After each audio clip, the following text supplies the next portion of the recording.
कैसे नाज़रीन अकराम, सलीम अख्तर हाज़िर खिदमत और आपकी खिदमत में सलाम। हाँ भाई, 78 सालों से नाजुक मोड़ पर खड़े हुए लोगों, मसाइल की दलदल में गले तक गड़े हुए लोगों, सियासी कसाईयों के हत्थे चढ़े हुए लोगों, गैस बिजली पेट्रोल से सड़े हुए लोगों, घी तेल आटे चीनी की झंझट में पड़े हुए लोगों, हफीम चाट के सोए पड़े हुए लोगों, तुम्हारी मोटरसाइकिल का पेट्रोल महंगा है, अशराफिया के जहाज का पेट्रोल सस्ता है, हमारी खुदी गैरत हमीयत इतनी खस्ता है जिसे देख के अकल का देवता अपने सीने पर धड़ मार के हंसता है।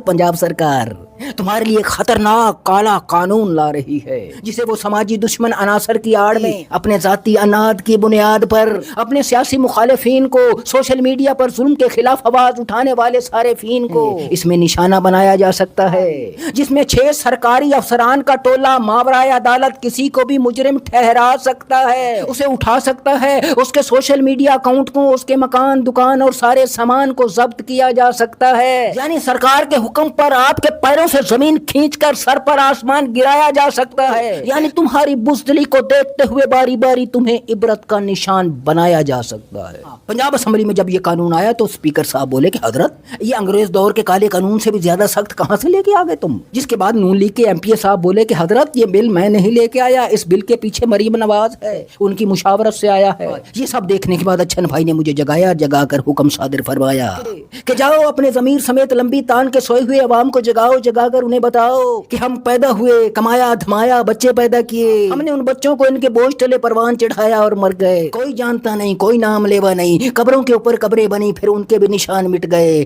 कोई याद नहीं करता। याद उन्हीं को किया जाता है जो हक के साथ और जुल्म के खिलाफ खड़े होते हैं। बकौल अच्छन भाई के पानी की नरम बूंदें भी पत्थर की सख्त चट्टानों से टकरा कर चलती हैं, मगर हम 24 करोड़ जीते जागते इंसान चंद खानदानों के सामने ढेर हुए पड़े हैं। अगर आज हम खामोशी से जुल्म सहेंगे तो कल हमारी औलादों के खून पसीने इनकी नालायक औलादों के बोझ तले बहेंगे। तो सजनों, बेलियों, भाइयों बहनों, माहौल बहुत ज्यादा सीरियस हो गया। अब आइए थोड़ा हंस लेते हैं। हजरत ने मार्केट में खबर उड़ाई कि ईरानी क़यादत के दांतों में मुसाद ने चिप लगवाई और वो चिप पाकिस्तान ने जाके निकलवाई। इसी बारे में मैंने अच्छन भाई से पूछा कि अच्छन भाई, कि ईरानी क़यादत के दांतों में चिप कैसे चिपकाई होगी। अच्छन भाई बोले, चिप का तो मालूम नहीं, मगर इन भाई साहब की लंबी नाक का साइज देखते हुए लगता है इन्होंने अपनी मंगनी की अंगूठी नाक में डलवाई होगी। मैंने अच्छन भाई से पूछा कि अच्छन भाई, इन तक ये खबर कैसे आई होगी। अच्छन भाई बोले, मालूम नहीं, मगर जब भी आई होगी इसने खबर चमकाई होगी, चमकाकर उठाई होगी, उठाकर घुमाई होगी, घुमाकर कमर लचकाई होगी। यानी ये खबर नहीं, मधा सराई होगी।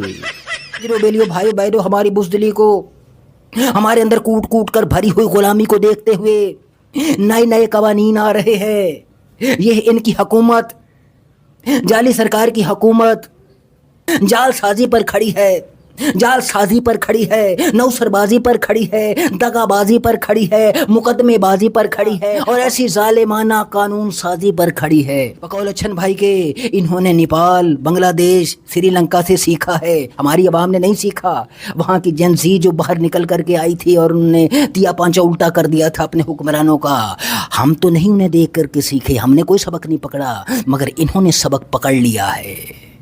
ये समझते हैं कि खास तौर पर पंजाब में ऐसे ऐसे कवानीन लाए जाएं, अवाम को डराया जाए, खौफ व हरास पैदा कर दिया जाए कि माएँ हक बात कहने से अपने बच्चों को रोकें, उन्हें डराएं। यही वजह है कि नई नई कानून साजियाँ आ रही हैं। कोई एहतजाज के लिए बाहर निकलता है तो गोलियां चलती हैं, लाशें बता रहे हैं, हमें नहीं पता, लेकिन लोग बता रहे हैं कि अगर कोई मर जाता है तो उसकी लाशें भी नहीं मिलती।